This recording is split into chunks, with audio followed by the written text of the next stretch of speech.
So that was a lot of business news. Let's shift to geopolitics now. There's more escalation in the Red Sea. The US and the UK have carried out airstrikes on Yemen on the Houthi rebels. This was the 8th round of airstrikes. Both missiles and fighter jets were used. US officials say around 25 to 30 bombs were dropped. And how many targets were hit? Around 8. Some of them were underground, storage sites. Others were missile and surveillance bases. So the coalition took them out. They released some footage of this operation. Take a look at this.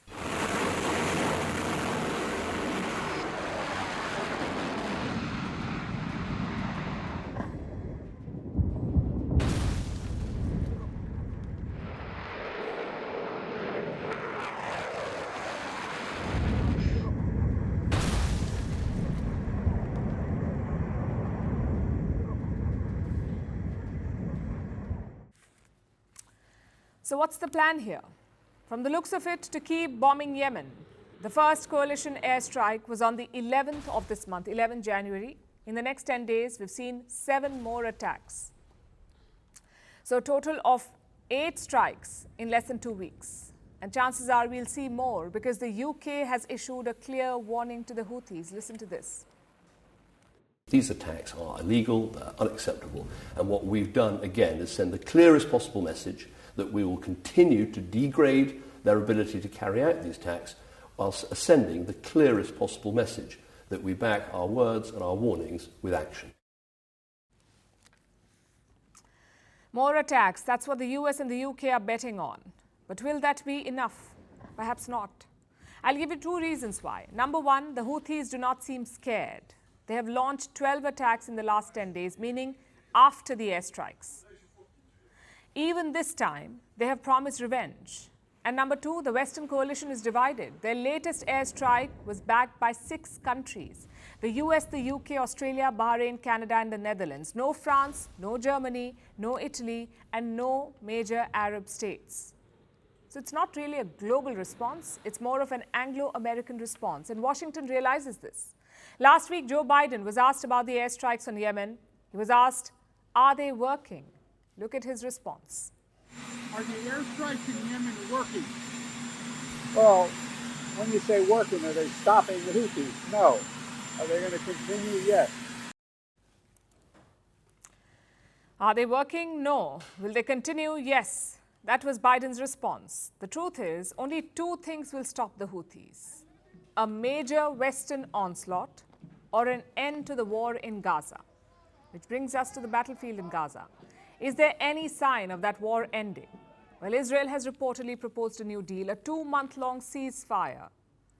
The deal has 3 major points. 1, the release of all hostages. Hamas is still holding around 130 people in Gaza. Israel wants all of them released.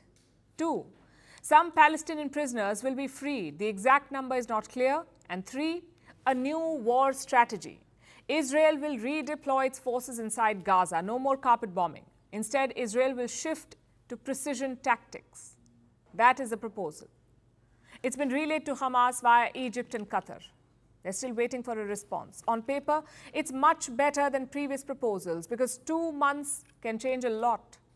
Much needed aid can enter Gaza. Hospitals and shelters can be restocked. Also, more diplomacy can happen. So maybe the Hamas will agree. But what explains Israel's sudden change of heart? Why do they want a ceasefire? For starters, the military campaign is dragging on, so the casualties are rising. Monday, like we told you, was the worst day for Israeli soldiers. 24 of them were killed in Gaza, out of which 21 died in the same explosion. What's worse, it was probably an Israeli mine that killed them, their own soldiers. So naturally, people are worried. Israel has lost more than 200 soldiers in Gaza. If the war drags on, the toll may rise. So maybe Benjamin Netanyahu wants a reset, to regroup and refocus. Plus, there's a lot of political pressure. Like I mentioned, 130 hostages are still in Gaza. Their families are livid with Israel's government.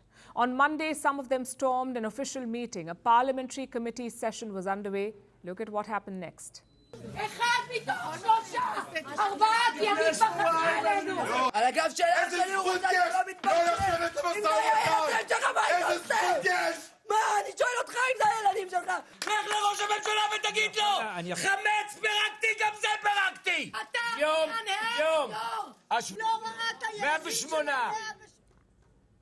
There's pressure from outside too. Netanyahu recently rejected the two-state solution. He said no to a Palestinian state. So Western countries are not happy with him. They feel his plan is not working. Palestinians deserve a sovereign state. Unless you pursue a two-state solution, I really don't see that there is another solution. Certainly, the way you're trying to destroy Hamas is not the way they are doing, because they are seeding the hate for generations. We don't want to see hospitals as war zones. We don't want to see hospitals as battlefields. They should be as protected as possible. So it's Netanyahu versus everyone. Maybe that's why he called for a timeout, to reassess his plans. But whatever the reason, the people of Gaza need it. After 109 days of fighting, 2 months of peace is priceless.